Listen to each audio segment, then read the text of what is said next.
Normal people with normal jobs no longer believe they can win in this system, and that all the money is going to the worst people.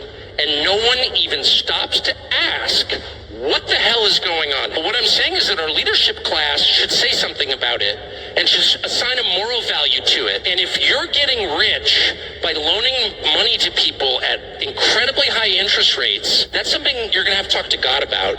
That is not good. That is not virtuous. That's disgusting. And the fact that nobody feels free to say that, nobody feels like you can just say like 30% on a credit card?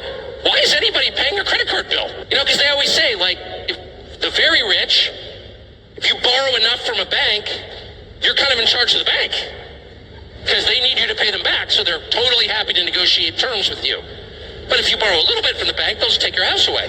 So what if people got together and just decided, wait a second, 30% interest is a lot, especially since they're pushing credit cards on kids like crack. And I know that conservatives are always like, well, it's your fault if you don't pay back the credit card. Yeah, okay, it's my fault, but maybe it's a little bit their fault too. They're pushing this crap on kids. So I say to this guy, maybe just people get together, not like everybody, but just a couple million people are not going to pay our credit cards, and just like bring the bank to its knees, and the CEO weeps on television, they readjust it down a little bit. And he goes, no, that's radical. That's too radical. And I'm like, I don't think I'm very radical. I think I'm like very moderate, super moderate. I hate change. My parents got divorced. I hate change. I like things to be exactly the same every day. I'm not radical. What I am is very worried that if we don't do something really soon, we're going to wind up like New York City. That there's going to be actual radicalism. And that radicalism will take very unhelpful forms. And you're going to see race and ethnic hatred that's real. And that you're going to see people behaving in hard-to-control ways. I want to look around and see a better country. And it's especially bad that young people can't afford homes. Let me just put a very precise point on this. If you want a measure of how your economy is doing, GDP, no. I don't know what even that is, the total economic activity. Oh, no. My measure is really simple. I got a bunch of kids.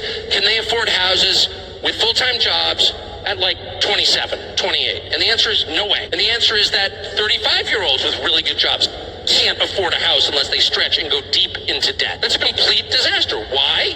Two reasons.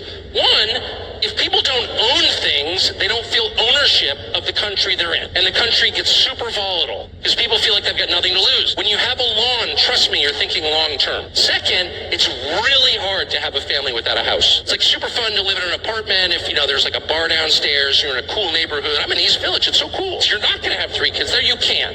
Nobody wants to raise their kids in that neighborhood. Nobody wants to raise their kids in an apartment. People do it because they have to. Nobody wants to. People want a little house, not some McMansion, just a little normal house.